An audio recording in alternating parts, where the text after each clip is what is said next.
Professor Prabhat Patnaik has joined the meeting, uh, and we are really extremely thankful to him that he has come, he has joined, and despite the health trouble he's having since last 1 week, he's facing a lot of back pain, and despite this back pain, he has decided to he has come. Professor Prabhat Patnaik doesn't need any introduction. He's an eminent Marxist political economist, and he's a public intellectual. And he has many books to his credit. I will just read out the list, and then we can start the meeting. The list of books is worth underlining: Accumulation and Stability under Capitalism, A Theory of Imperialism, The Value of Money, Marx Capital, Lenin and Imperialism, Re-envisioning Socialism. And he has been deputy chairperson of the Kerala State Planning Commission, and he has been awarded a special prize by the SOAS. So we welcome you all for this meeting, and we're extremely thankful again to for joining this meeting. He has always been he has always been there with us whenever there have been meetings. In fact, when in Hyderabad 3 years back, we had NSI's study circle. So he joined the meet. For 2 days. 2 days he spent with us. So so I will not waste much time on discussing details. I invite Professor Patnaik to deliver his lecture, the Democracy Dialogue, 7th lecture in the Democracy Dialogue series. Professor Patnaik, yeah, please welcome him. Thank you, Comrade Katade. I'm very sorry that actually it took me so long to get to you. I mean, we wasted half an hour. I'm very sorry about it, but I don't know what went wrong. I've done this very often, but it's just a mystery. I simply could not get through. Well, the topic I chose to speak on is from neoliberalism to neo-fascism. That's because of the connection between neoliberalism and neo-fascism, which is not much discussed. We think of neo-fascism, which currently is a tendency that is sweeping the world. We think of it as entirely a political phenomenon, but on the other hand, it has very deep political economy roots. And I think I would like to talk a little bit about the political economy roots. Neo-fascism, as you know, is very strong currently, whether it is Poland, whether it's Hungary, whether it's India, whether it is the United States, whether it's Britain, France, Germany, everywhere there is really a fairly strong neo-fascist upsurge. In some places, it is in power, but even when it's not in power, it is really a major political tendency. Now, the point is, I want to argue that this political tendency is something which has arisen as a sequel to the neoliberal process of development, neoliberal strategy of development, which has been again adopted all over the world. Now, I believe that the neoliberal strategy is one which essentially expresses or reflects the hegemony of globalized finance. That all over the world now, there is a tendency towards a globalization of capital, where capital from the north, from the global north, is now beginning to invest also in the global south. I should say that this is something that had never happened historically. For instance, in the colonial period, of the total British foreign investment that took place, anywhere in the world, only about 10% came to the British Empire. I mean, I'm talking about British Empire in the sense of the tropical British Empire. It went to the United States, Canada, and so on, but that's not something which I'm really concerned with.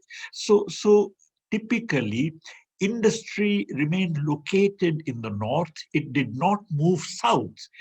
While in the south, deindustrialization took place, whereby you actually had our artisans and so on being displaced, but nothing came to really take its place. And what is more, even when Indian entrepreneurs started setting up industries, they faced very stiff the tariff and other kinds of barriers in northern markets. So basically, the world got divided into a north that specialized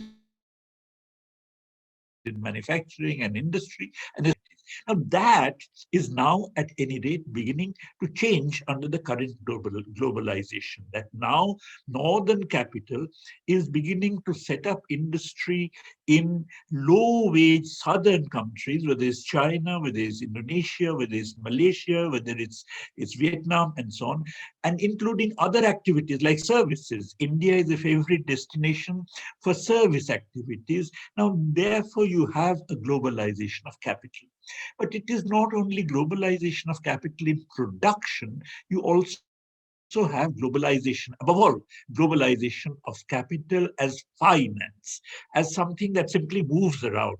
As a matter of fact, of the total cross-border flows of finance, only 2% are trade related. In other words, which involve the movement of goods of various kinds. Much of it is really purely finance, which is whizzing around the world, and it's whizzing around the world in search of speculative gains and so on.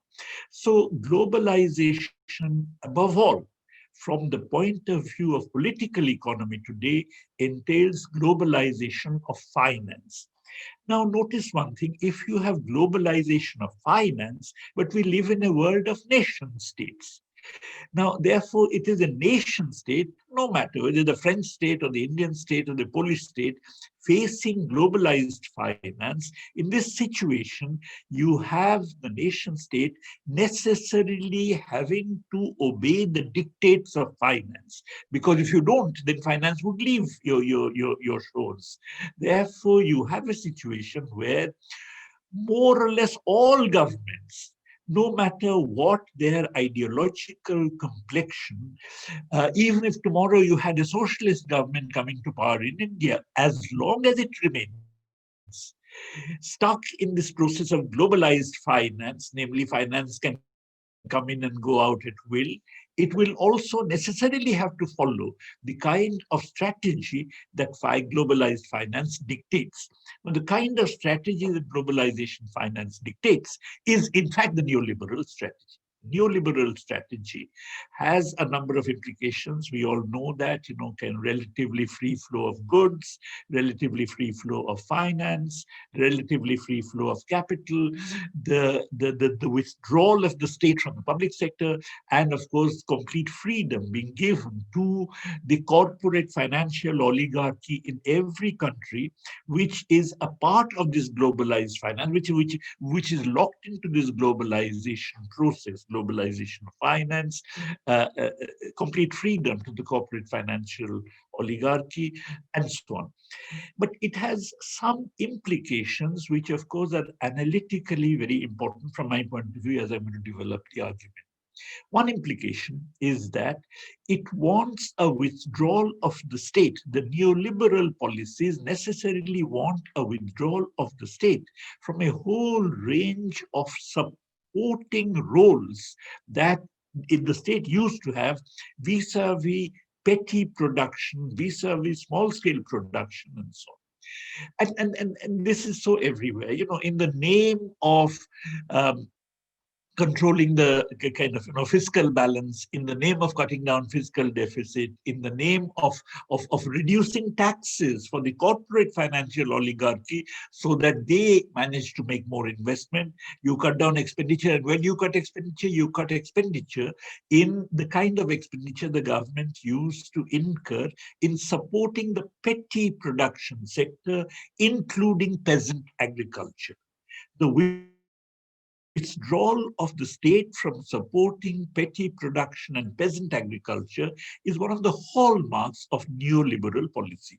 We know what it means. We know with thousands of kisans outside the borders of Delhi, we can actually see this. But this is something which is not just an aberration. This is something which is a part of the neoliberal policies. It's just the fact that many previous governments have been really chary of following this policy to its limit, while the current government is one that really follows it blindly. But the point is that the demand for state withdrawal of support from peasant agriculture is, and from petty production generally, is a demand that is really a hallmark of neoliberal policies. Now, one implication of this is that naturally, if you have peasant agriculture has been sustained through, has survived because of this kind of government support, for a variety of reasons. World prices fluctuate a great deal as far as agricultural commodities are concerned, unless the government comes to sustain the peasantry in periods of price crashes, then of course they would get into debt. And when they get into debt, then over a period of time, they lose their land, they lose their livelihoods, and so on. So because of the withdrawal of government support from peasant agriculture, above all, there are 3 or 4 very clear ways of withdrawal of support that I can immediately cite to you. Earlier, we had, now, for instance, minimum support price, procurement price, and so on, all of which sustain the peasantry against price crashes. Earlier, they actually covered a range of crops, including cash crops. You had the tea board, coffee board, rubber board, coil board, coconut, etc. All of them had a marketing role in which they actually sustained the peasantry against price falls. But all the board survived, but the marketing role is gone. As a result, they no longer sustain the peasantry against this. Now, in fact, other than rice and wheat, there's hardly any crop in which you actually have that kind of support operation. And rice and wheat is what they are trying to withdraw from, because, as I said, this government pursues neoliberalism blindly, while the earlier governments had some kind of fear and some kind of scruples that the peasantry is going to oppose. Therefore, they were chary of withdrawing complete support from this kind of, price intervention. Now, that is one instance. The second instance is, this is something which is often not recognized, that the peasantry now, because of the privatization of a whole range of essential services, including education and health, they have become very expensive. Now, the peasantry, which earlier used to access the public education and health, schools, for instance, is now in a position where it has to pay much higher prices for the same services. And that's a very important way, which is not recognized statistically. If you simply look at the prices that the peasants have to pay for various manufactured goods and the prices that they get on their agricultural goods, you will not catch this. But look at the real, what the terms of trade is, you also have to look at the prices, effective prices that the peasant has to pay for a whole range of services that they have to access. So when you look at it, this was one of the major reasons for the peasantry getting into debt. For instance, when I was in Kerala, we set up a debt relief commission, and the debt relief commission found that the most important reason for debt was health. That basically, if my father falls ill, in that case, I'll take him to a hospital. I take him to the nearest hospital, naturally, and the nearest hospital would be often a private hospital. Kerala still has public hospitals which are quite effective and functioning, but think of any other state, and the public hospital would charge the earth for actually treating my father. So the point, and there are numerous horrendous stories that most of you will be familiar with, of people selling land in order to raise resources to get treatment in a private hospital, which is the only place that they can go to.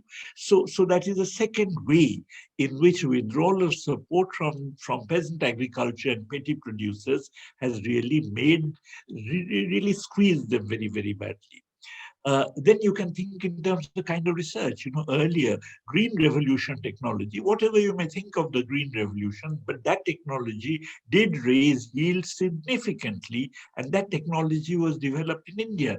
And through an extension service, it was spread all over the country. Now, public research of this kind is virtually absent, and the entire extension network has been demolished. Because of which now you have, for instance, all these Monsanto and so on agribusiness firms going to the villages and through agents and distributing their seeds, and the implications of all that.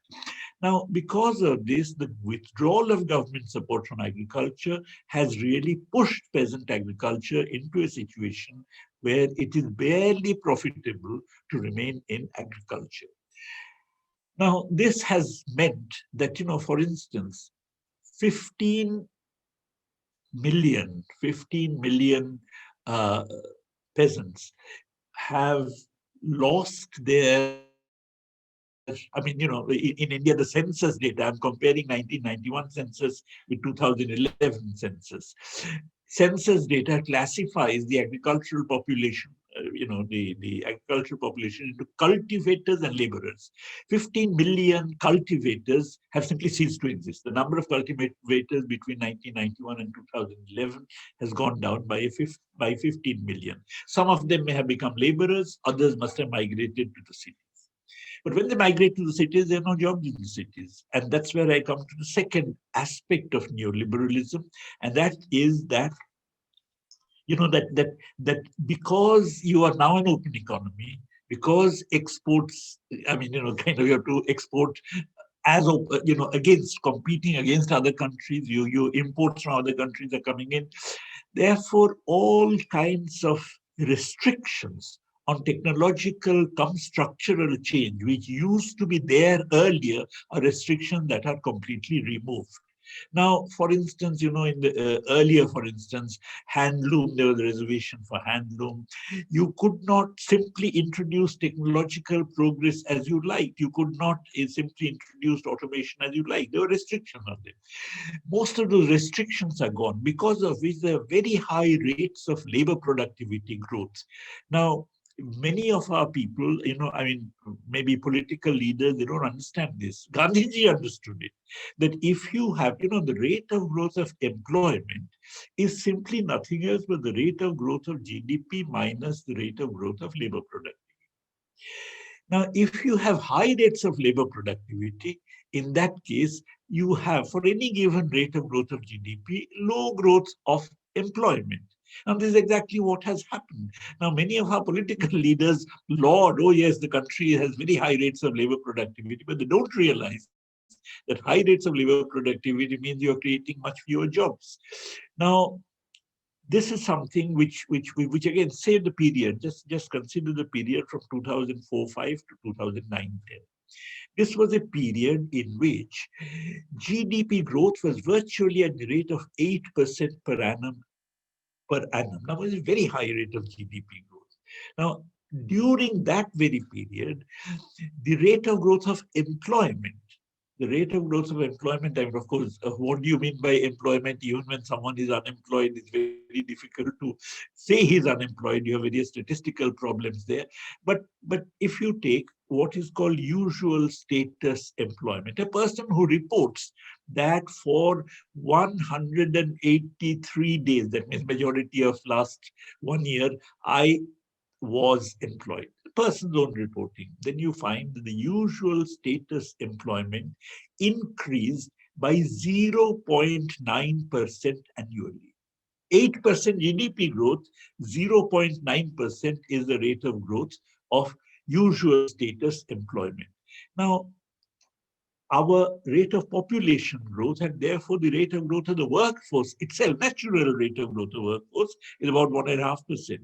So if you have 0.9% as the annual rate of growth of employment, in that case, obviously you're not even able to employ the available growth in a natural workforce, let alone the peasants who are getting displaced and flocking into the cities. As a matter of fact, people have made calculations that in the days when you had low rates of growth, that means in the what I would call the Nehruvian period, not during Nehru's lifetime, but stretching all the way up to the up to the neoliberal era, including Indira Gandhi and everybody, you had an annual rate of growth of employment of about 2%. But you had a rate of growth of GDP that is about 3.5% to 4%. Now you have a doubling of the rate of growth of GDP in the neoliberal period, but a halving of the rate of growth of employment, 8%. But on the other hand, the rate of growth of employment is just about 1%, which is lower than the natural growth of the workforce. So you find that there is a displacement of farmers, peasants. They are moving to the cities in search of employment, but at the same time, you find that this employment is just not available. Therefore, they swell the reserve army of labor. Because they swell the reserve army of labor, you find that together with the peasants' income falling, simultaneously, the income of the entire working people, including even the unionized workforce, is affected by this. Therefore, in this period, even though you may have high GDP growth rate, GDP growth rate doesn't put bread into anybody's pocket, onto anybody's plate.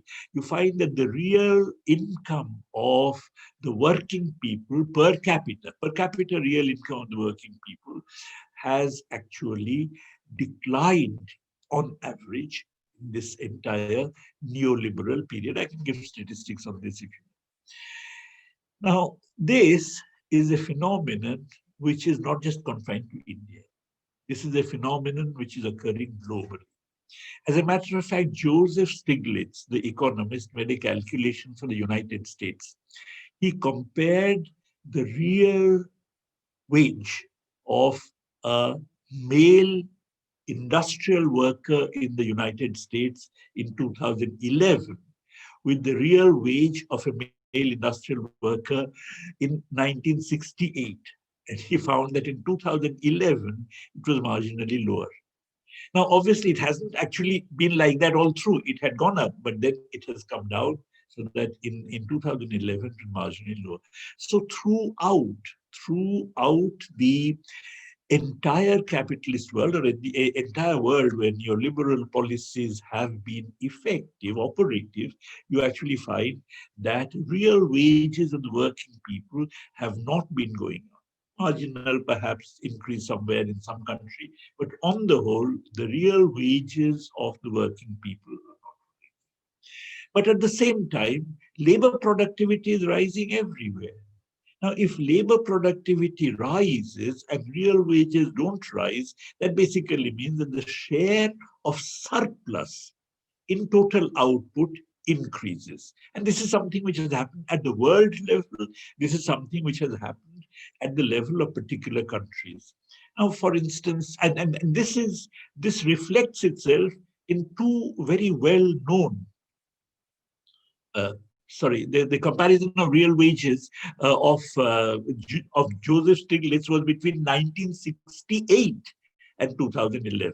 Okay, that's a query that came. All right. So you have the share of surplus rising in individual countries and also for the world economy as a whole. Now, this has had two implications, one of which is the enormous increase in income inequality and, of course, wealth inequality as well.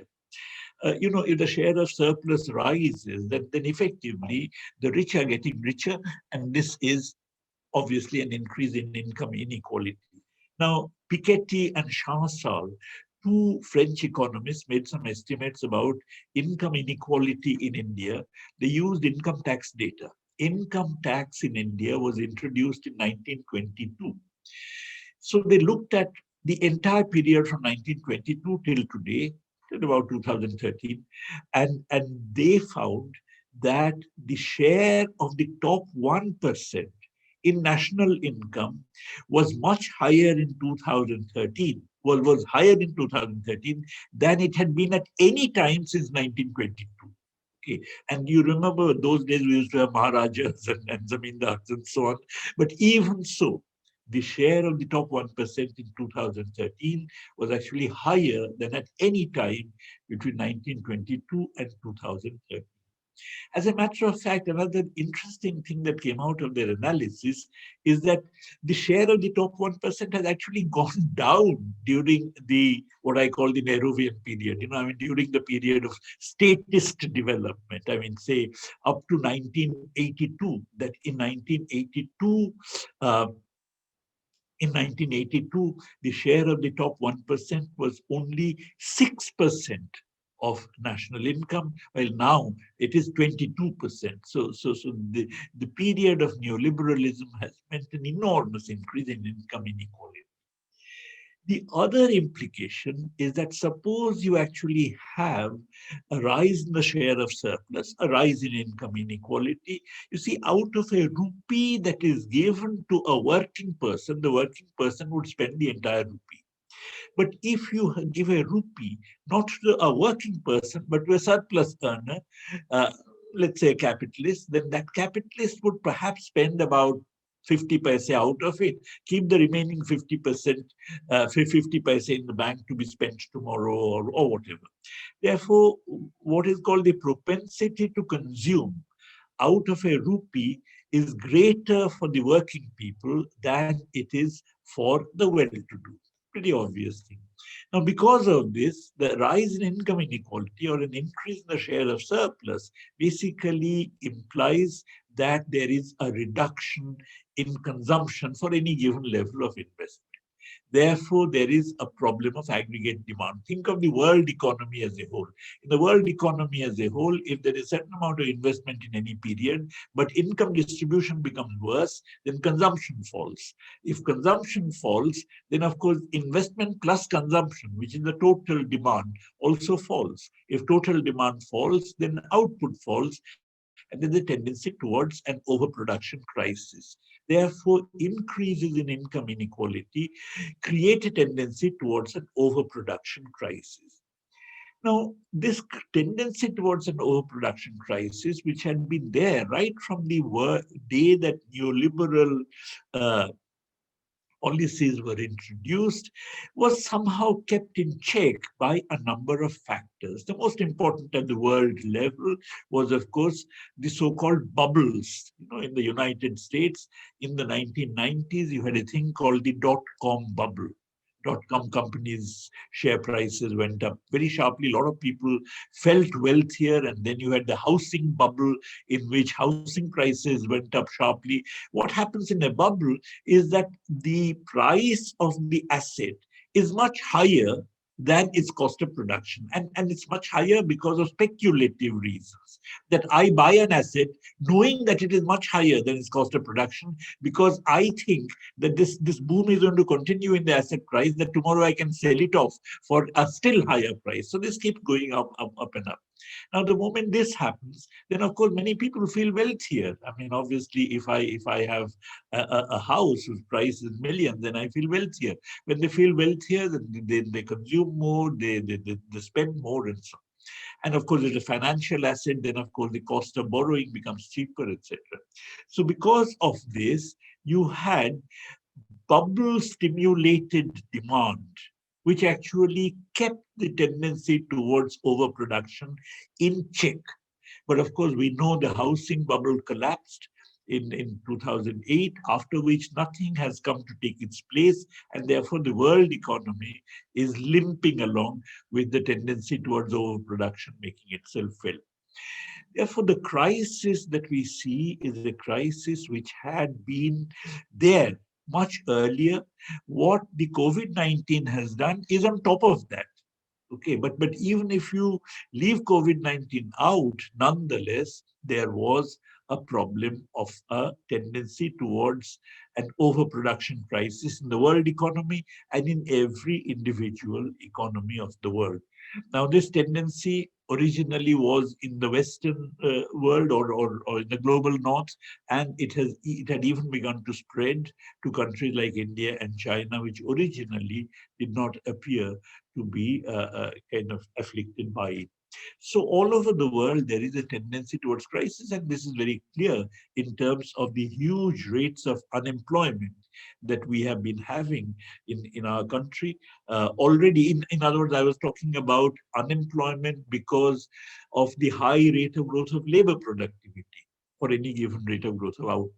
But on top of that, there is unemployment now because of a shortage of aggregate demand. There's not enough demand. Therefore, you have one kind of unemployment being superimposed or being additional to another kind of unemployment, and therefore unemployment has emerged as a very, very serious, profound crisis in the Indian economy and in fact in every economy. Now, when you have unemployment of that kind, unemployment or crisis is conducive to the growth of fascism. Now, you know that the 1930s fascism arose because of the Great Depression. The Great Depression, particularly in countries like Germany and so on, I mean, it created a fascist tendency everywhere. It succeeded in some countries, but in others, even though there was a tendency, it didn't succeed in capturing power. But any situation of crisis and any situation of mass unemployment is a situation that is conducive to the growth of fascism, fascist forces. Why is that? You see, fascist formations or neo-fascist, when we are talking about today, it is neo-fascist. Neo-fascist elements are there in every modern society.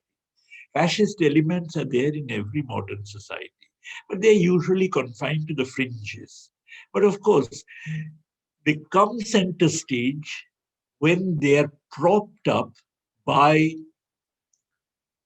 monopoly, by big business, by monopoly capital, or by finance, and in finance capital, and in today's context, globalized finance, and of the corporate financial oligarchy in every country, which is a part of this globalized finance. Therefore, in today's world, the reason why you have these kinds of fascist elements coming everywhere is because suddenly globalized finance or the corporate financial oligarchy in every country suddenly props them up. This is true in our country. We all know which are the political elements which are best funded now and which are kind of really so rich that they can buy up every other party and buy up people from every other party and so on. But in any case, they have enormous resources suddenly in their hands. The same had happened in the 1930s when Hitler had been propped up by a number of big business houses.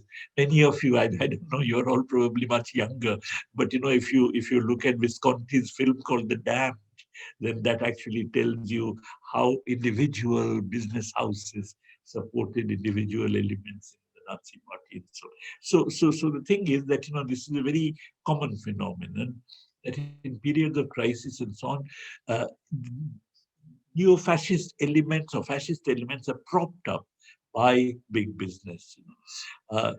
In fact, very well-known Polish economist called Mikhail Kalecki defined fascism as an alliance between fascist upstarts and big business. Now, something of that kind is always there. I'm not saying that describes fascism in every country. I mean, but that's an element of fascism in every country, neo-fascism as well as early fascism. Uh, and why do they do this? They do this because in a period of crisis, people begin to get disillusioned with the system. And therefore, they begin to ask questions about the system. And when they begin to ask questions, then they begin to challenge the system. And therefore, uh, it is important to find an explanation for the crisis that blames not the system, but what you may call the other. That it is not capitalism that's responsible for the crisis, but the Jews. It is not capitalism that's responsible for the crisis, for the huge unemployment in America. It is the Mexicans. It is the Chinese who are stealing jobs. It is the Muslim immigrants and so on. So that, fascism consists of changing the discourse in such a manner that actually the other is always shown to be the villain of the piece behind the people's suffering. And this is something which we can also see, the religious minorities, or Muslims and so on, are responsible for the ills of the country. So it changes the discourse, and what is more, it actually finds a villain for the misery to which people are reduced in periods of economic crisis. Now, this fascism, however, there's a big difference between the fascism of the 1930s and the neo-fascism of today. Fascism in the 1930s actually did get rid of unemployment. I mean, the first country to climb out of the Great Depression was Japan, because Japan did military expenditures and therefore pushed the economy pretty close to full employment. The second country to get out of the depression was Germany in 1933, Japan in 1931, Germany in 1933. Fascism overcomes the crisis of overproduction by generating demand through military expenditure. Okay, uh, and this they can do because, after all, this is something which normally you would find that big business is opposed to the state playing a proactive role in generating demand to overcome unemployment, because of the fact that they're worried that this is something that might actually give the state ideas that basically the state may encroach on the role of capitalists and so on. But in the fascism, because it is actually the capitalists themselves controlling the state machinery, you find no such scruples, no such fears. And therefore, in the 1930s, it is the fascist countries that actually managed to overcome the crisis. Therefore, there was a brief period between, let's say, 1933 in Germany and 1939, when the war began, during which the fascist government actually was quite popular, because during which the Nazi government was quite popular, because the horrors of war had not visited Germany. But on the other hand, you actually had the horrors of unemployment being banished in these countries. But contemporary neo-fascism is incapable of that, because in Germany you had the nation state, and the nation state was facing finance capital that was itself national. Therefore, it could in fact discipline finance capital.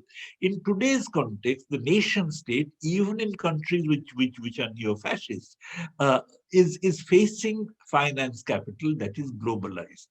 Now, let me just say a few things here about what is required in order to overcome the crisis of overproduction. If the government spends 100 rupees, but it spends the 100 rupees by taxing the working class 100 rupees, or taxing the peasants 100 rupees, taxing the working people 100 rupees, in that case, the working people's consumption would go down more or less by the entire 100 rupees. As I mentioned, that really their propensity to consume is pretty high, pretty close to one. But on the other, so there's very little addition to aggregate demand.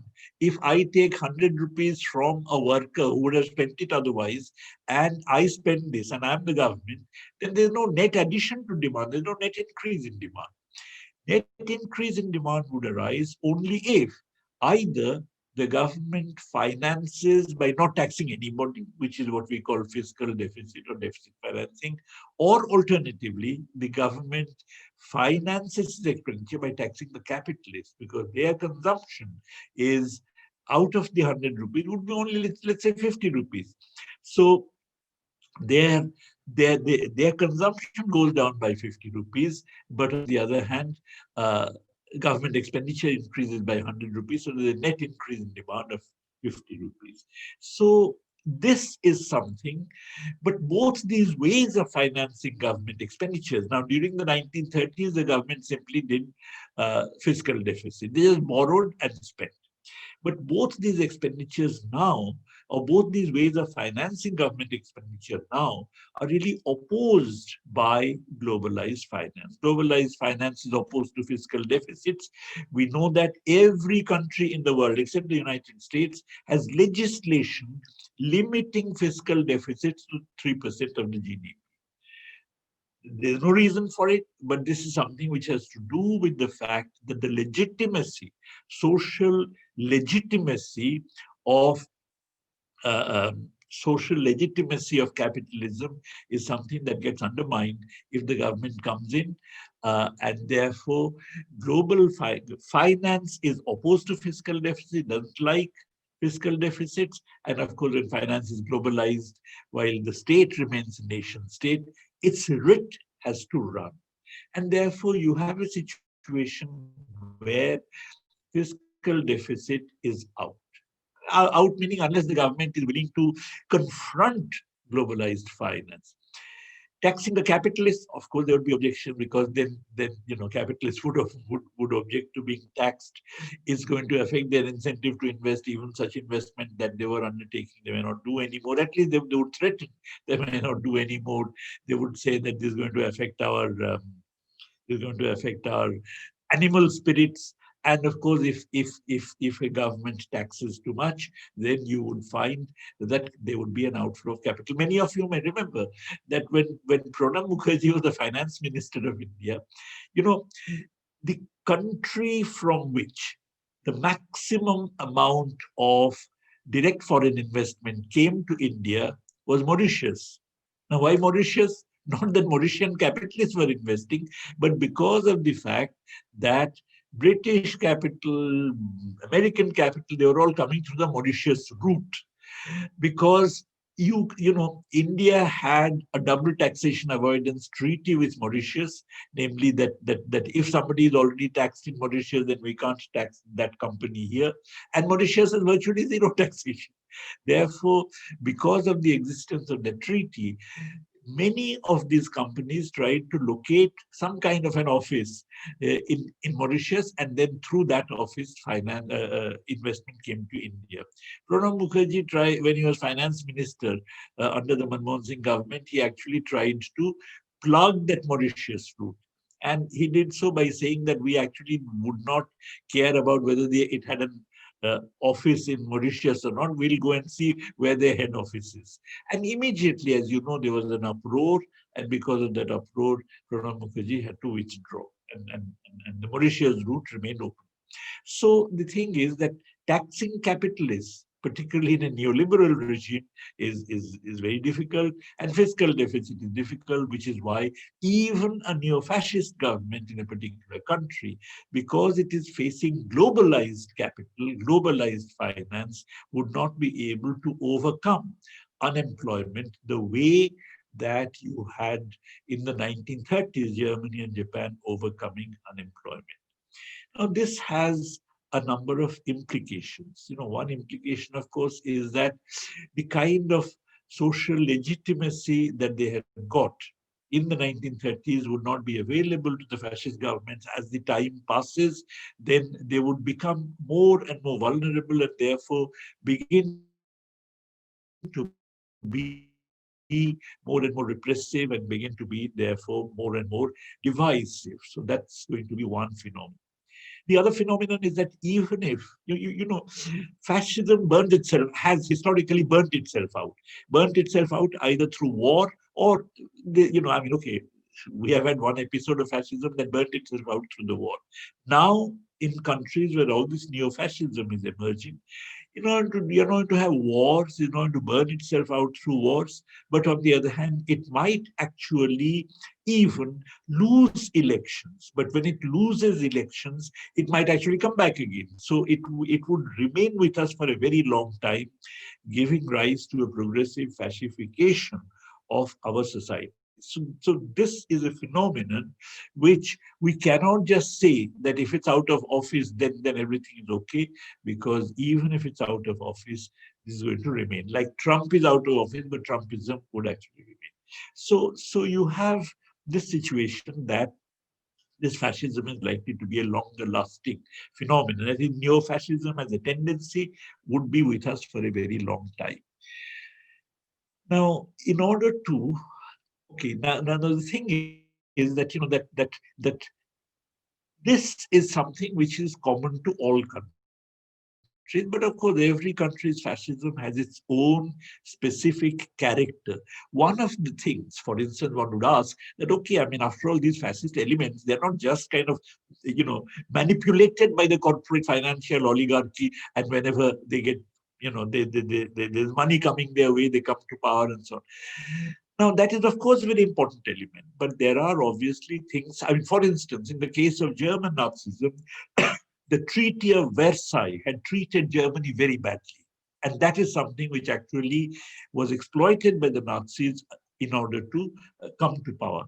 Now, similarly, in India, there is of late, this is the other contribution of neoliberalism. One is this inequality and the crisis generated by it.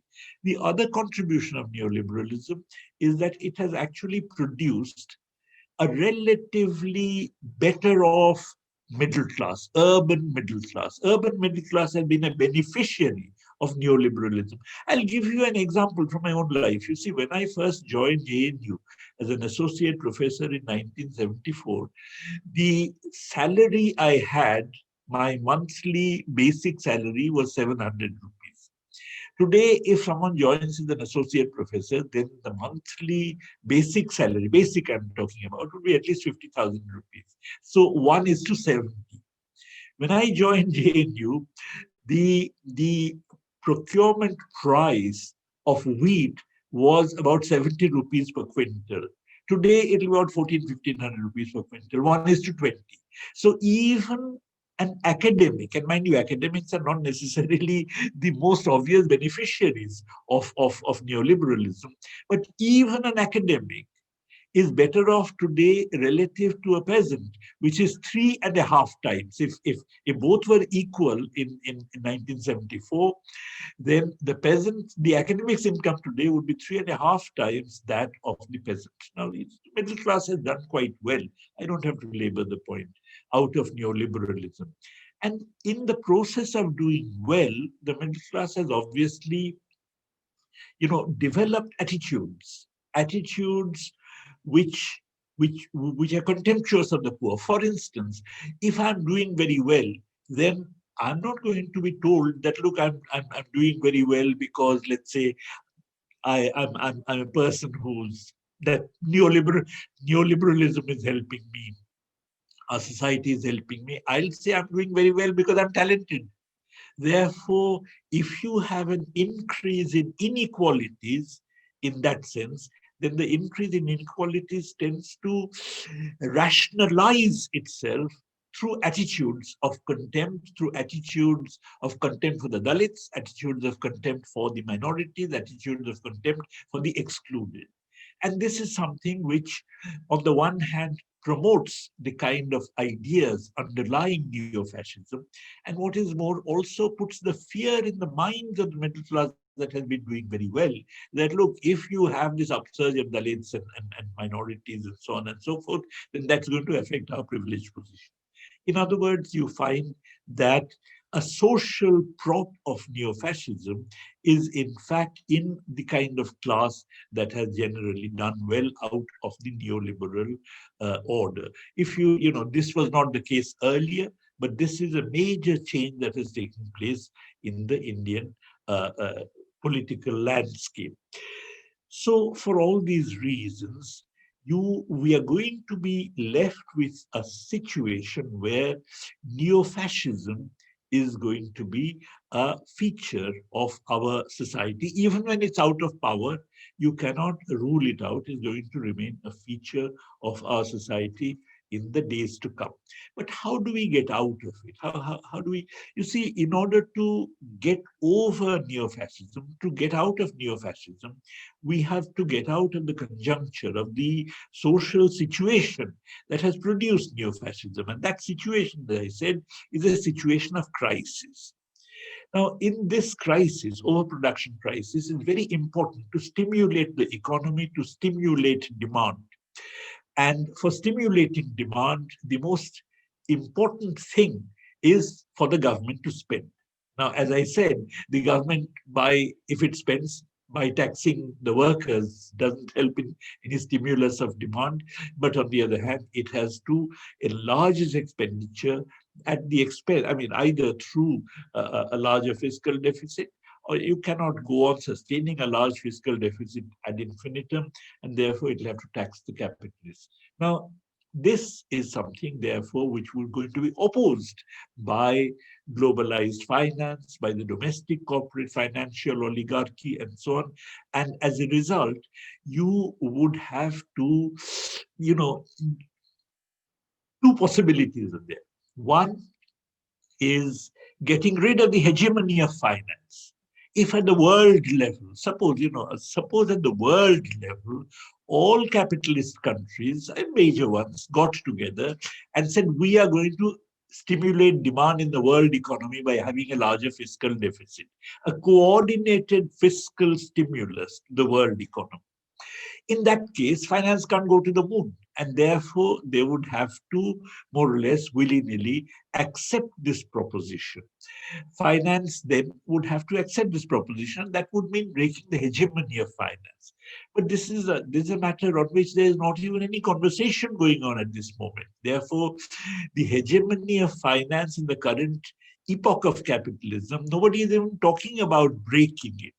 Many people are talking. For instance, Biden the other day announced a $1.9 trillion package, which involves taxing the rich and which also involves making transfers to the working people. But on the other hand, the fact that if Biden persists with this, then there's going to be opposition of finance, and how to deal with that opposition is something which nobody is talking about. In other words, there's no talk about a coordinated response within the context of capitalism to rescue capitalism from this crisis. The alternative is, of course, for countries to, in stages, I'm not saying immediately, in stages, to de-link themselves from this process of globalization. Namely that you'd have to have capital controls. As I said, suppose tomorrow in India you had a significant increase in wealth taxation in order to finance transfers to the poor. In that case, globalized finance may start leaving the country. You may suddenly have an exodus of finance. If you have an exodus of finance, then you would not be able to meet your trade deficit, and therefore you would have to have a control on capital outflows, of course, but when you have control on capital outflows, inflows would dry up. Then you'd have to have some control on imports and so on. So all that would mean getting out of the vortex of globalization. Therefore, the point I'm trying to make is that this journey from neoliberalism to neo-fascism is immanent in the situation of neoliberalism. If we are going to check the growth of neo-fascism, then we have to be prepared sooner or later to confront the hegemony of finance. And of course, if we are talking about an individual country like India, then that individual country would have to opt out of this globalization by being ready to put capital controls, trade controls, and so on and so forth. Therefore, the struggle against finance is something which we have to be prepared to carry out. And I think it is that which is what underlies not only neoliberalism, but the turn that neoliberalism has taken towards neo-fascism in the more recent period. When I talk about globalized finance, I of course mean also its domestic face, which consists of the corporate financial oligarchy. People who are, of course, investing in India, they're also investing abroad, they are also globalized and so on. They are integrated into this total phenomenon called global finance. So they're, as it were, the local components of globalized finance. Therefore, we have to be prepared to face them. Now, in order to do that, there is a very important political requirement, and that political requirement would have to consist of mobilizing the entire working people, mobilizing the workers and peasants, mobilizing workers, peasants, petty producers, even small capitalists, and so on, all of whom are tired and fed up with the ongoing crisis that neoliberalism has generated, and neo-fascism taking advantage of it, but not really resolving the crisis. Even without any political intervention, the peasantry has now come on the streets and is launching glorious struggle, in my view, against the corporate encroachment on peasant agriculture. Uh, and it is not only corporate encroachment, it is also yes, I'm just discussing that. It is also an imperialist encroachment. You see, there are several aspects of the farmer struggle. One is against the corporate encroachment into peasant agriculture, because obviously with contract farming and so on, you are going to have a situation where the peasants over time would become indebted, and where you would have, like in the colonial period, you have contract farming giving rise to peasant indebtedness, peasant dispossession. Everything the farmers are saying about losing their land and so on over time is absolutely true. The second aspect of it, which is often not as well appreciated, namely that for a very long time, you see, when you have contract farming would not ask you to produce food grains. The global north has plenty of food grains. The Americans have plenty of food grain stocks. The Europeans have plenty of food grain stocks. They would want you to move out of food grain production in order to produce all kinds of cash crops, which they cannot produce. Climatically, they cannot produce. They cannot produce fibers. They cannot produce fruits. They cannot produce a whole range of agricultural crops, which we can produce in the tropical climate. And what is more, which we can produce in periods when they also, even if they could produce in some period, they would not be able to produce in other periods. Now, this is a phenomenon which always imperialism has been putting pressure on us to move from food grain production to cash crop production. This is something which was insisted upon in the Doha round of the WTO negotiations. And as a matter of fact, the Doha round remains stuck because no previous Indian government had actually dared to do what the Modi government has done in terms of hurting the peasantry, hurting the consumer, hurting the economy as a whole. Because obviously, if you move from food grains to cash crops, then your public distribution system collapses. You cannot run a public distribution system in terms, I mean, by importing from abroad. Whenever India goes to the world market for importing food, food prices will shoot up because speculators would find it very profitable if India goes to buy food from abroad. And therefore, you'd have a reenactment of the a reenactment in India of the kind of thing that Africa has been facing for a very long time. Africa gave up producing food grains and instead moved towards cash crop production. And all of us have seen the kind of pictures of Africa with periodic famines, which particularly in the last century and early this century, and India would actually be facing that kind of a situation. For a country, certainly a country the size of India, if you are going to have food security, you have to produce the food yourself. And if there is food grain stocks lying around, generate purchasing power, put it in the hands of the people, is because of people's destitution that we actually have so many million tons of food grain stocks lying around. Therefore, the stocks have to be used by putting purchasing power, not by reducing food grain production in the country. So the struggle of the farmers is not just a struggle which is for their own benefit. The struggle of the farmers is something which is also for us, or for everybody, because this is something which is essential for keeping food security in the country, for ensuring that the country has food security, and so on. And the farmers have taken on this hegemony of the corporate financial oligarchy in a way that even political parties have not been able to do. And I think it's very important that we actually remain grateful to the farmers and we actually join in their kind of struggle and solidarize with them. I think I better stop there. Thank you. Uh, Thank you very much, Professor Patnaik, for this very thought-provoking presentation.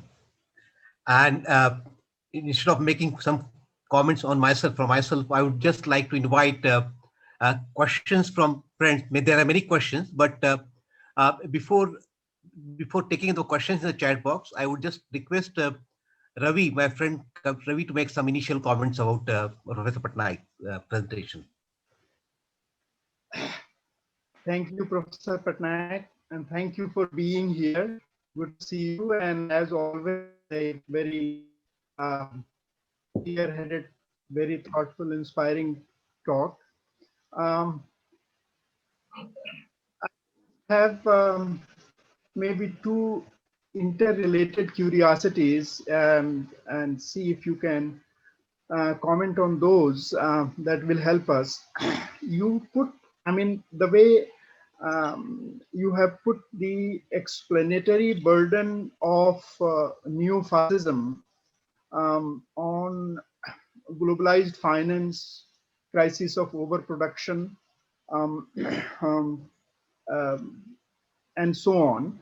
Um, I wonder how much explanatory emphasis you would put, or how much you would put emphasis on social factors helping emergence of fascism or neo-fascism.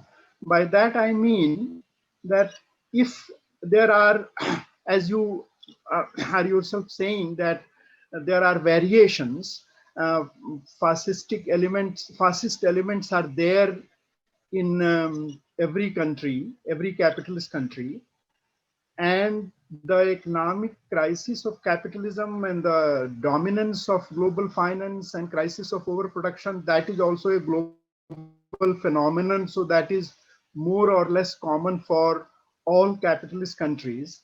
Now, if there are variations in the political situations, if there are variations so that the fascistic developments or emergence is somewhere more and somewhere less, we are facing a more direct onslaught in India. In US, Trump was there and now he's not there. Um, Even though, as you said, Trumpism is going to be around for a long time. But whatever the variations are, those variations also you would think are due to variations in the economic situation of respective countries, or those variations are more social, cultural, political in nature, and the social cultural factors um, give rise to play a role in emergence of fascism differently in different countries. So that is the major curiosity I have in terms of, I agree with you as far as the economic explanation goes, the corporate capital, finance capital based explanation goes, I agree with you. But what would you say about the social, cultural aspects of all these societies and countries? The reason I am also asking, I might add this question, is that political strategy, how would you see, will depend on that. For example, you mentioned that Biden has come and he has taken some policies that might in future be opposed by finance capital. But who is Biden and why? I mean, how do you see Biden replacing Trump? Biden also must be the representative of same corporate capital, same globalized finance capital. So how do you differentiate in your um, uh, explanatory scheme? How do you differentiate between Biden and Trump, or between Congress in India? If we take our example, between Congress and BJP, Modi and whatever name you take, Rahul or somebody, um, because that will have something relate to the political strategy.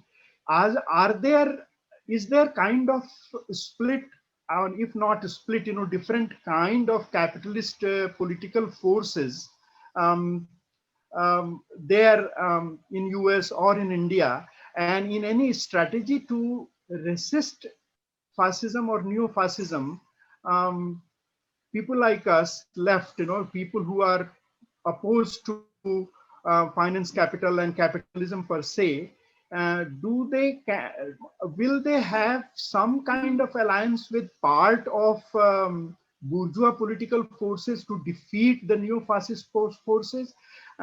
Did uh, For example, in US, people did unite, to defeat Trump because Trump could be defeated only through Biden and not through Bernie Sanders or not through some other more leftist force. So, do you see that kind of possibility here in India also, as far as political strategy is concerned? So maybe I have asked too many questions, but I think they are related. You know, how much burden you put explanatory burden on economics, and how do you see the social political factors, and how do you see possibility of some kind of alliance with part of liberal progressive bourgeois?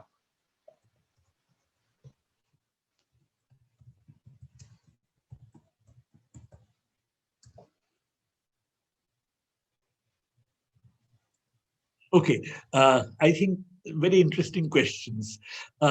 You see, I'm not for a moment saying that fascism is only an economic phenomenon.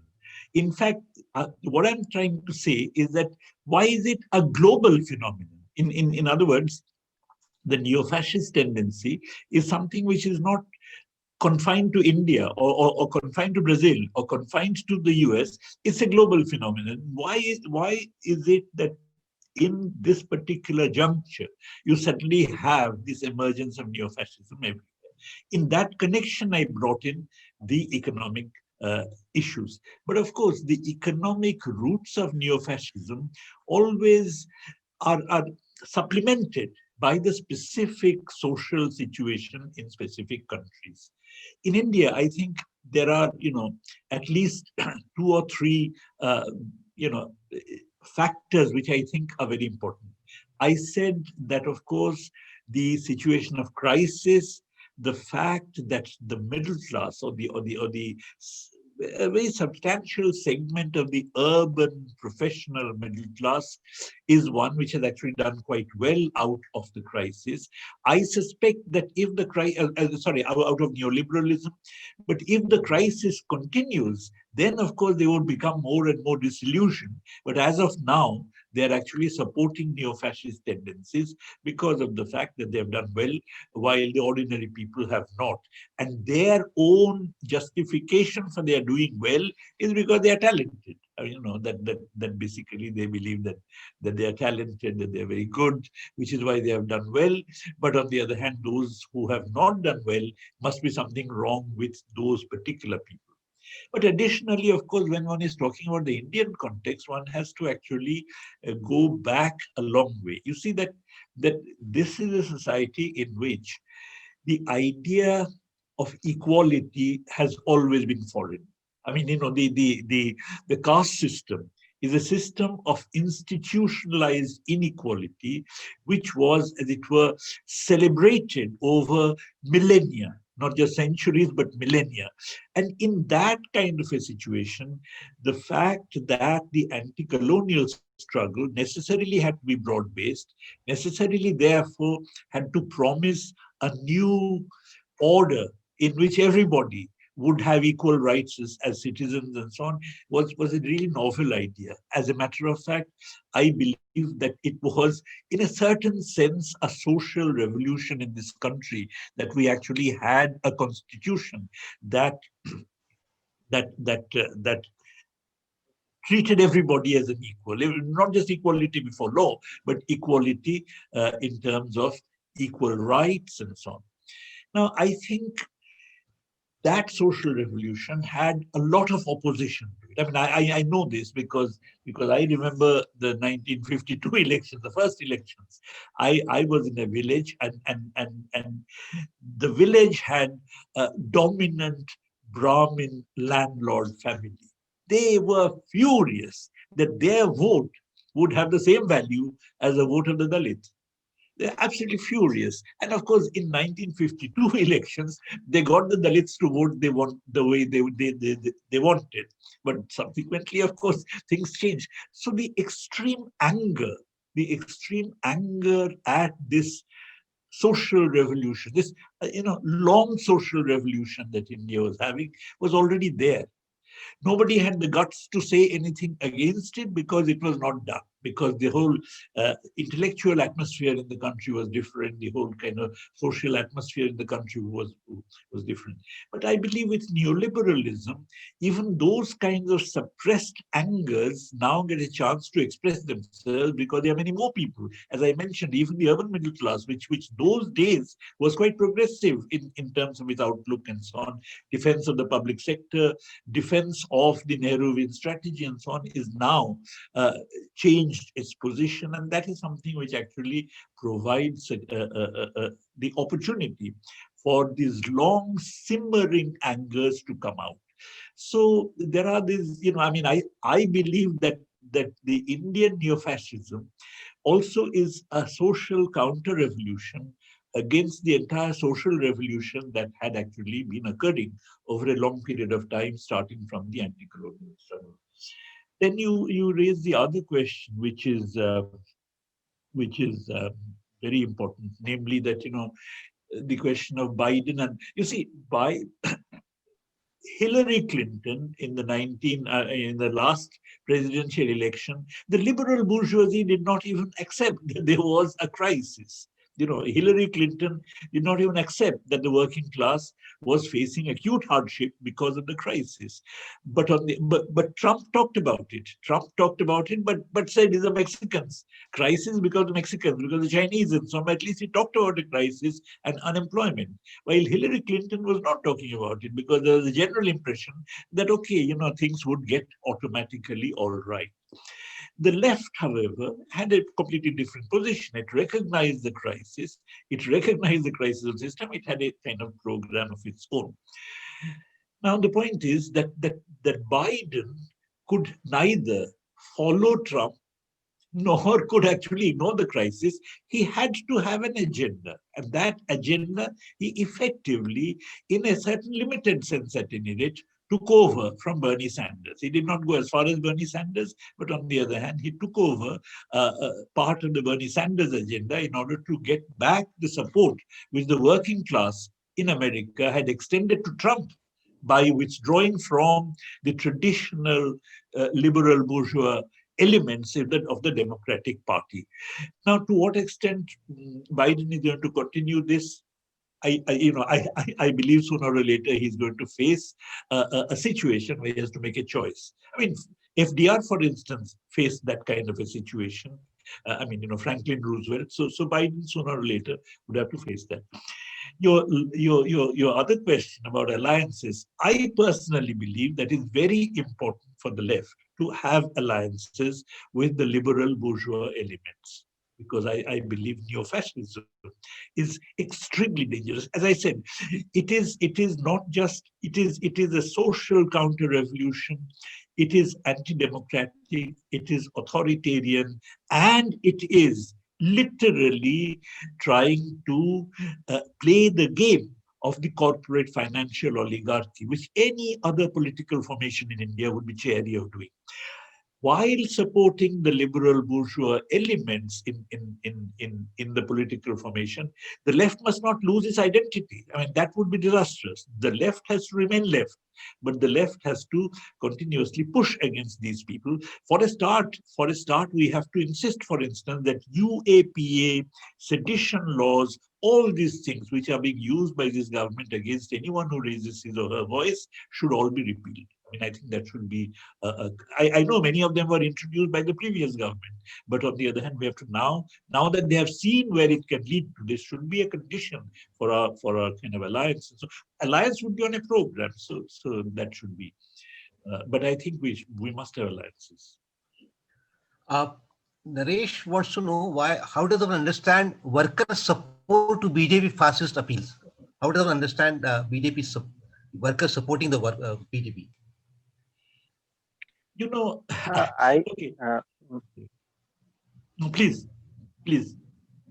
हाँ, मैं ये पूछना चाह रहा था कि जिस तरह से वर्किंग क्लास का सपोर्ट मोदी गवर्नमेंट को मिला है, तो उसके बारे में भी कुछ कहिए, क्योंकि मिडिल क्लास के बारे में तो आपने बहुत कुछ कहा है, लेकिन वर्कर्स ने जिस तरह से सपोर्ट किया है उसके बारे में भी बातचीत होनी चाहिए। देखिए, ये एक डायनामिक सिचुएशन है।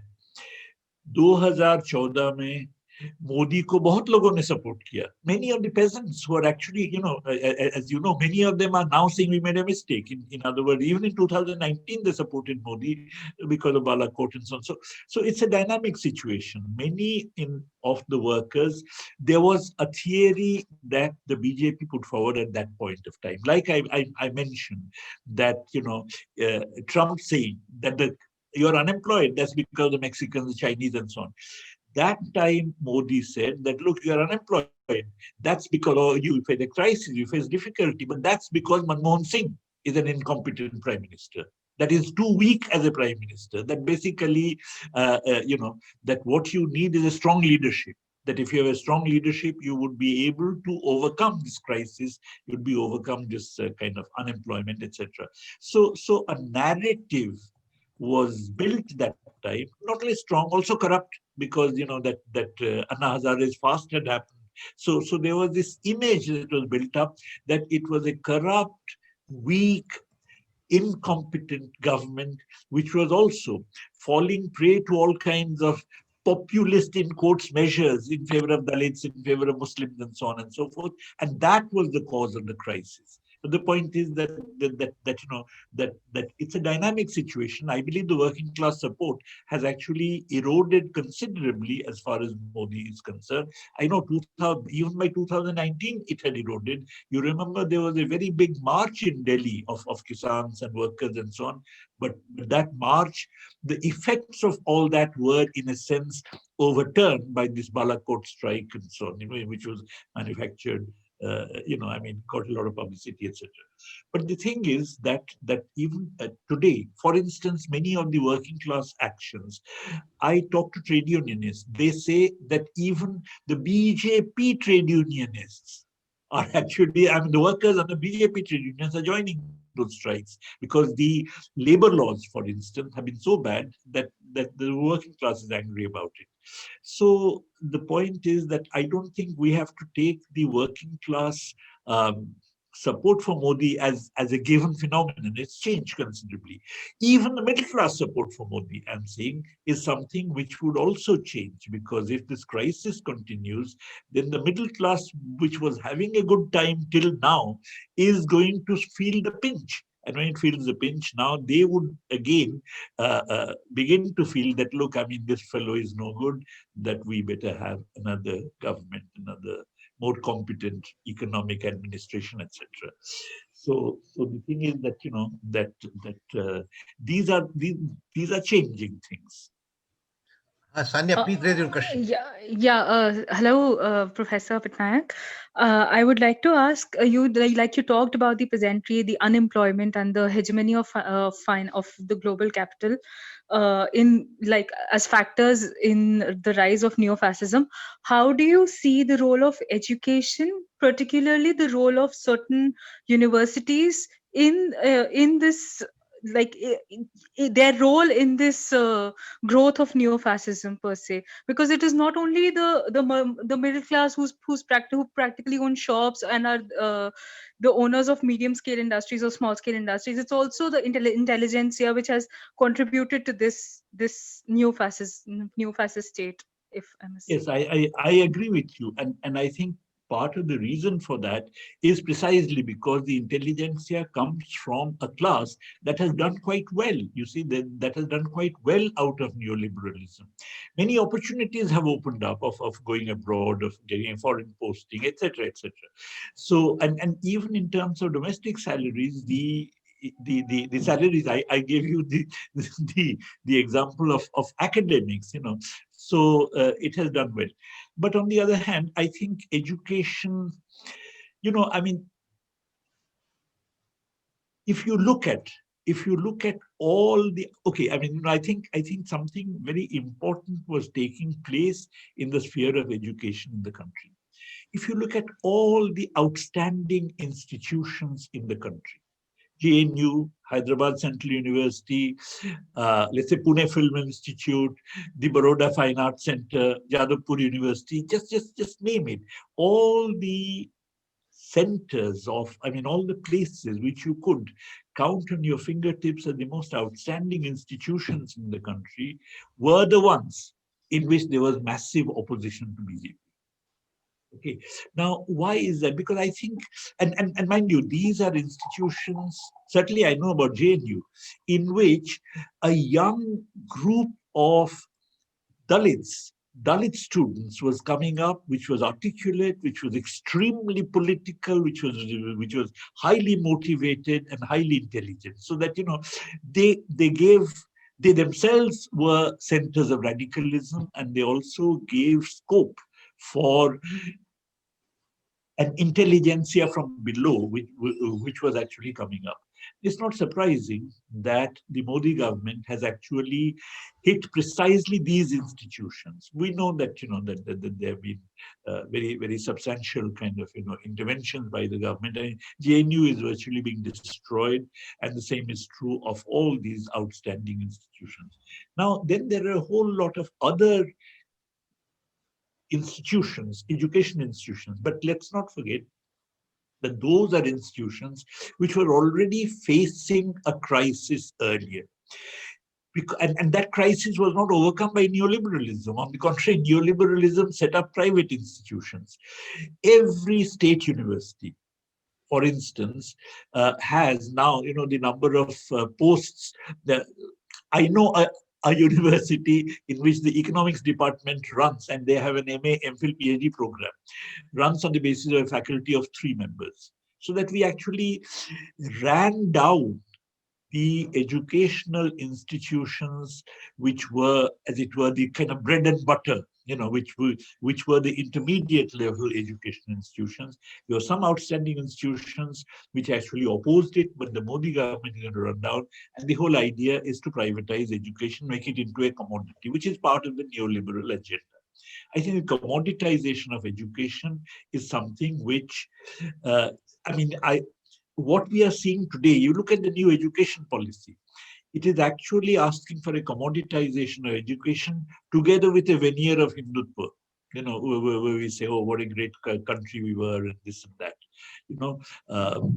so the Hindutva corporate alliance, which is the ruling force in the country, is something which is now beginning to, or is something which is beginning to dominate the education institution. This has happened because the usual the rank and file education institutions have been destroyed, and the few education institutions which were very good are being destroyed by this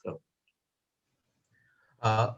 Before I invite other questions, we have with us Professor R.K. Mandal. He's head of the Department of Metallurgy Department in Banaras Hindu University. He wants to raise his question. Mandal, Professor Mandal. Yeah. Am I audible to Professor Patnaik? Yeah. Yes. Yeah, you're audible. Yeah. Great to hear you, sir, again, Professor Patnaik. Yeah. Thank you. I think this is not a question. This is just a comment that since you are Professor Emeritus, I'm still in active service. So if you understand Hindi, we are... Please, boliye. We are the people who are jhaloing this government. I know, yes. Let me have a serious note on that. Perhaps you are aware that your university, Jawaharlal Nehru University, has created a faculty of engineering. I'm sure you're aware. Yes. And we have exported a great guy to your place who is heading dean. Who is the dean? Okay, he was just an assistant professor. This is not the thing. That what I'm trying to say is that the system is being taken for a right from within. I hope this sentence is clear to my audience. It is being finished from within. This is also a part of the agenda of this fascist tendency. And added to this, as you have said rightly, the social counter revolution. I think your sentence somebody has quoted, institutional inequalities through caste system, and that were celebrated since centuries. We have to attack that also. And I think The principal contradiction must be addressed, otherwise we are going to be in deep trouble. And whatever the unity is possible, at that level, we should go ahead. Education system is totally finished from within. Only the insider can feel that, where the assistant professor can be, my dear friend, I'm sorry, assistant professor can be made visitors nominee to appoint professor. That's a great thing is happening. Maybe this is the way that this government will be running. So why the intelligentsia is after this? Because incompetent set of people, they would have never dreamt of becoming a dean or vice chancellor. So they are being andha vate reverie jo kehte hain na, that is being distributed. So I thought I just give you this input that I had with me.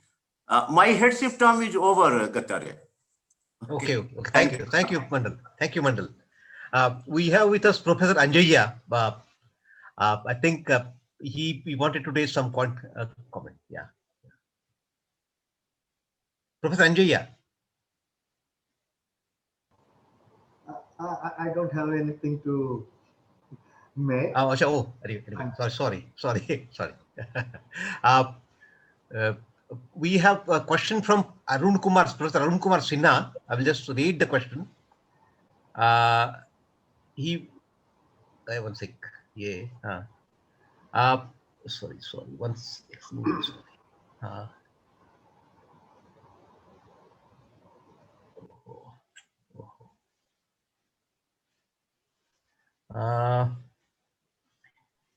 I'm not able to read it immediately. I will read it, Subhash. Please. Arun Kumar Sinha Sahab is saying, a humble question to the speaker, how we understand China and Chinese share in the global neoliberalism. We did not hear about Chinese contribution in global neo-fascism, say what is happening in Hong Kong or in Tibet. That is his question. Thank you. Well, I mean, as you know, that's a very difficult question. What exactly is, how do you characterize China? Let me make it very clear. I am completely opposed to any repression by the Chinese government, whether in Tibet or in Hong Kong and so on. But on the other hand, it's also true that while China has participated in the neoliberal regime, global neoliberal regime, China itself is not a neoliberal country, because it is one country in which wages, I mentioned wages everywhere not rising. In China, wages have risen, and they have risen because of government decree. In other words, I mean, in coastal regions, for instance, the government has decreed an increase in wages. Many people misread this as saying that China has solved the unemployment problem, which I don't think is true.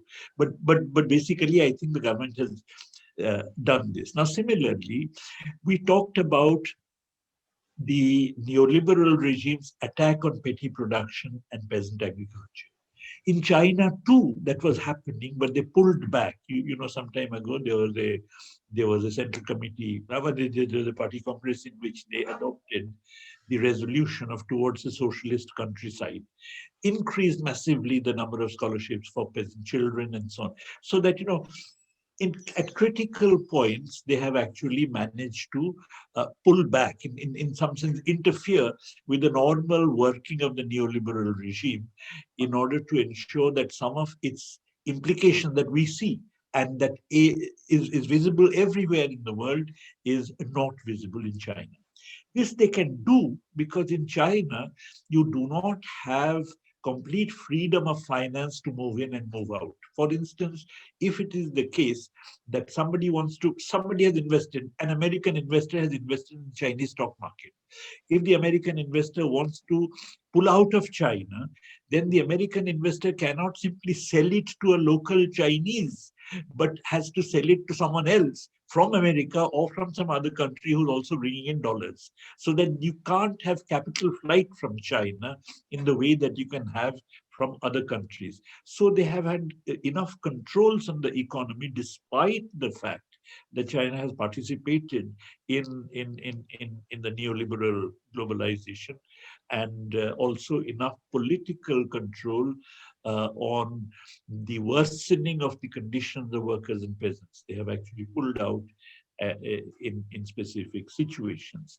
So the China becomes more complex to kind of characterize. I mean, I would not characterize it.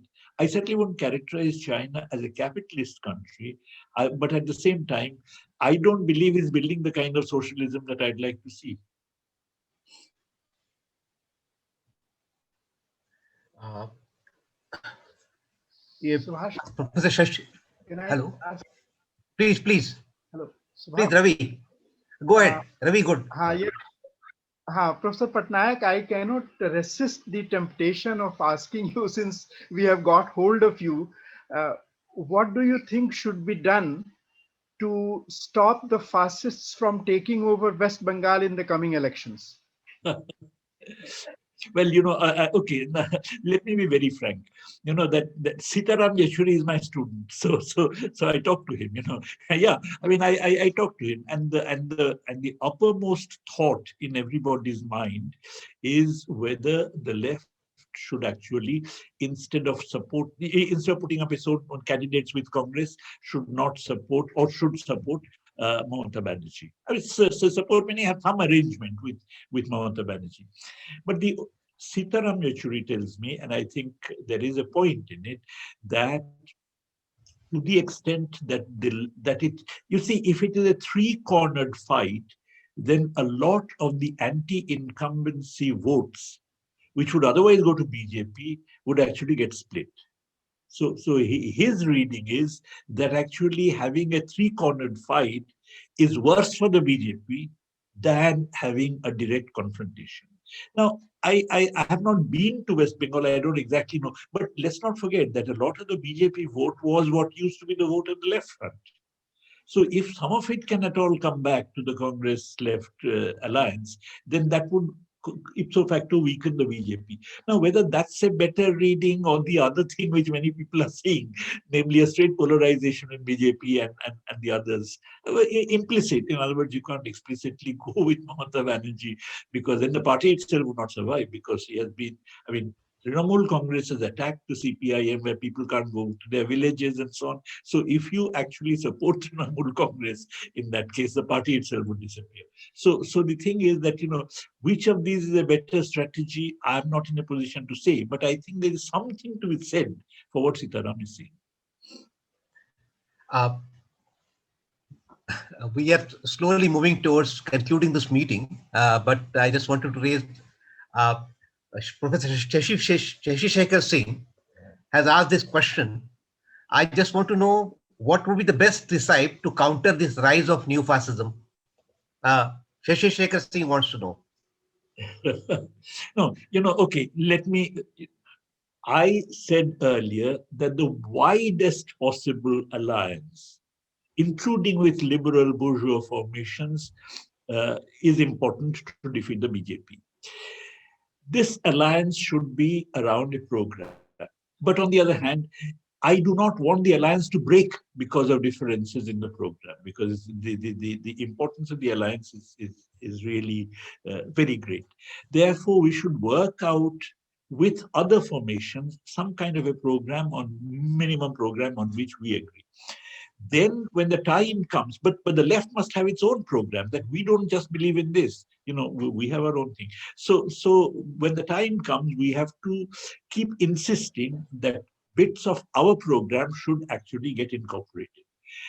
As far as this program is concerned, of what should be, I mean, what is it that we should ask for? I would say that we should ask not only for, as I mentioned, a withdrawal of all these kinds of legislations, UAPA and sedition laws and this and that, under which they arrest people, but also we should ask for the institution of a set of fundamental economic rights.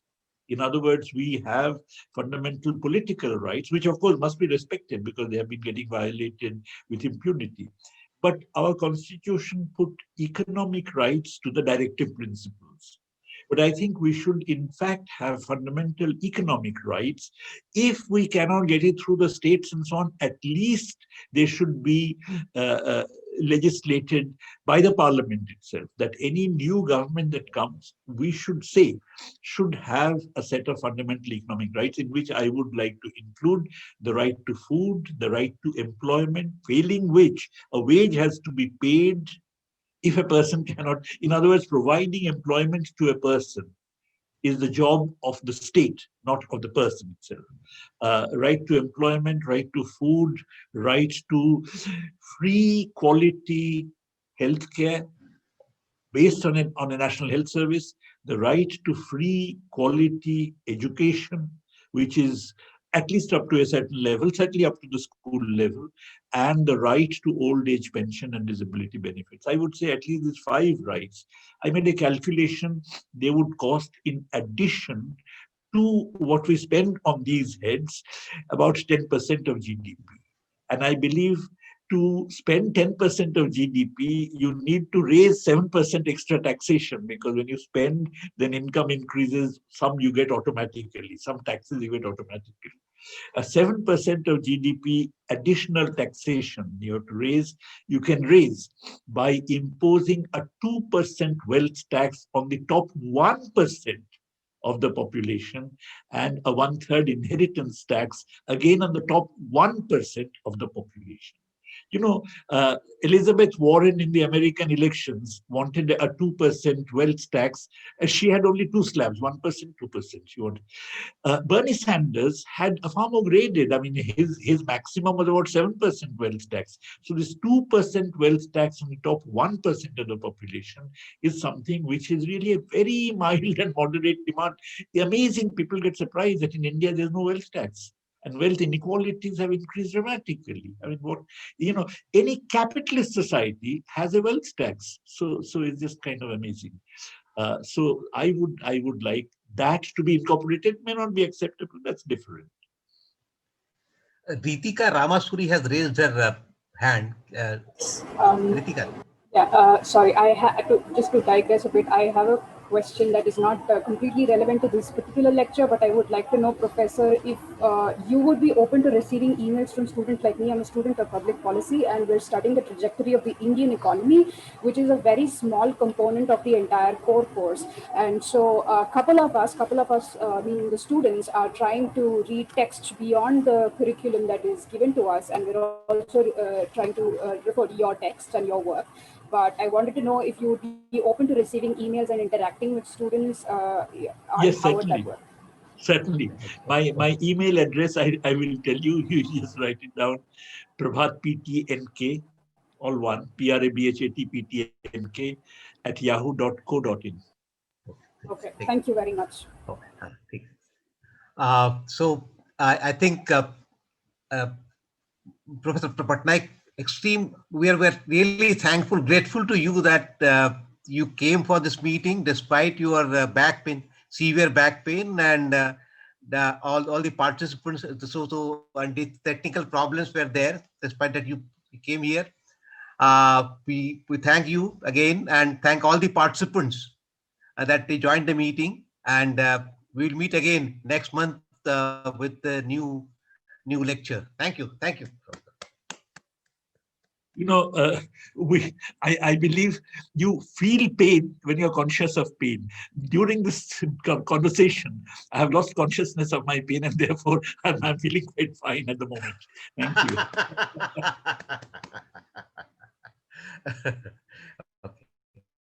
Okay. Thank you. So, thank you, everyone.